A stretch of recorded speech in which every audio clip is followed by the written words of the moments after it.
When buying a house, is it more important to get a low purchase price or a low interest rate? I recently heard a renter, let's call him Bob, he's like, yeah, I've been pre-approved to buy $1 million house, but the market's going to crash and property values are going to go down, so I'm just going to go ahead and wait. Now, property values may go down, Bob, but what if interest rates go up? Will Bob still benefit from waiting? Is it better for Bob to get a low purchase price or a low interest rate? Let's find out. Let's look at the numbers coming up.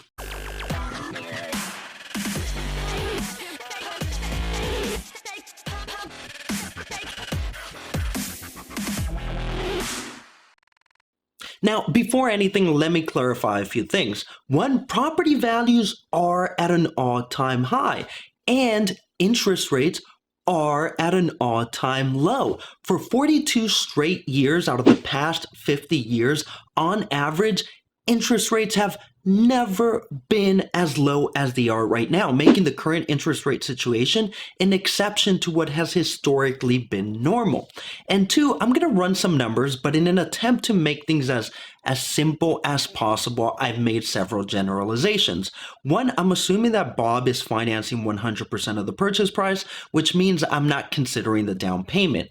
Two, as far as the loan is concerned, I'm considering a 30-year fixed mortgage, and I'm only considering principal and interest. Three, I'm rounding the numbers. Now, for those of you who want the specifics, who want the details, I used an amortization calculator from calculatestuff.com.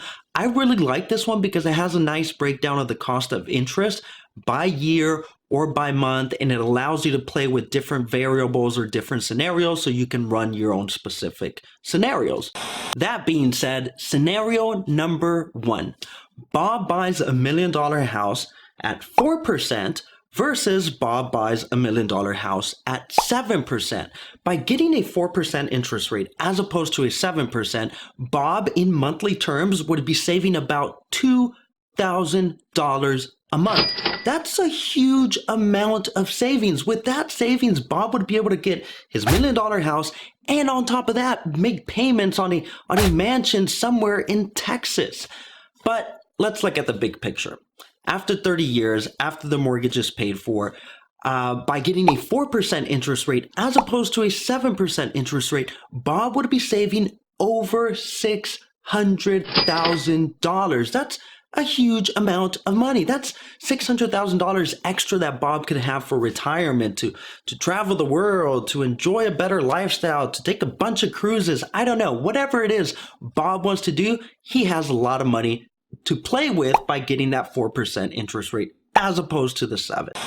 Scenario number two, Bob waits. Bob waits and property values do go down. Property values go down by 15% or $150,000. The same house that Bob was going to buy for $1 million, he's now able to get at a huge bargain of $850,000. But interest rates go up from a 4% to a 7%. In this scenario, Bob would have been better off buying the more expensive house with a lower interest rate. In monthly terms, that would have been a savings of around $880 a month. That's a huge amount of savings. With that amount of savings, Bob would be able to make the payments on a brand new C-Class Mercedes every 5 years for the next 30 years. That's a huge chunk of change. But let's look at the big picture again. After 30 years, the mortgage is paid off. By getting the more expensive house with a lower interest rate, Bob would have saved around $300,000. Again, a huge amount of money. With that amount of money, Bob would be able to buy a condo in some beach town somewhere in Mexico where he could retire, or just buy a boat. Whatever it is Bob wants to do. Yep, I'm pretty sure I'd just get a boat, Daniel. I'm gonna get a boat. Scenario number three. Bob is right again. Bob is right. God damn it, Bob is right. Property values go down. They go down this time by 25% or $250,000. The same house Bob was going to buy for $1,000,000, he's now able to get at a huge bargain of $750,000. Huge savings. Right on, Bob. But interest rates go up. They go up from a 4% to a 7%. In this scenario, Bob would have still been better off buying the more expensive house at a lower interest rate. In monthly terms, that would have been a savings of around $200 a month, to which you're probably like, yeah, that's not a whole lot of savings. But God forbid Bob invest those $200 savings every month for the next 30 years in a mutual fund at 7% interest rate. That could turn into around $200,000. That's a lot of money. But let's look at the big picture again. Let's say Bob does not invest his savings. Bob just spends his savings at the poker table or wherever Bob spends his money in. At the end of 30 years, once the mortgage is paid off, by getting the more expensive house at a lower interest rate, Bob would have still saved around $70,000. It's a huge amount of savings. Interest rates do matter. Now, another thing that Bob might want to consider is his current cost of rent. How much is it costing him to pay rent and not buy a property? How much of the money that he's paying in rent could have been going to reducing the mortgage on his own property as opposed to his landlord's property? Like, in summary, at the end of the day, these are very simplified numbers. These are very generic scenarios. Interest rates might go up or they might not. Property values may go down or they may not.